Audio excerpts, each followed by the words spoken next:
ng laruin. Ayan, sa first game natin, nakakuha po tayo ng 1,276 coins.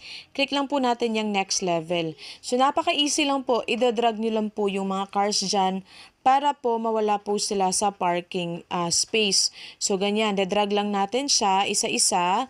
Ayan. Okay? Okay, so dadrag lang natin siya. Medyo naghang lang yung phone ko, ayan. So pag na-drag nyo na po yan lahat, makakakuha na po tayo ng coins. Ayan, napaka-easy lang po. Kahit po yung mga bata, mga anak po ninyo, mga pamangkin ninyo, ay pwede po nilang laruin to. And while they're playing, nag-earn po tayo ng coins dito. Tapos click lang po natin yung next level, may add po dyan na lalabas. Ayan, so nakatanggap po tayo ng 546. Ayan, so kung gusto nyo po siyang laruin pa, click nyo lang po yung next level. So dito po natin pala makikita yung ating coins.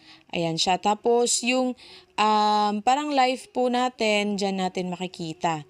Ayan, yung 18/20. For example, tapos nyo na po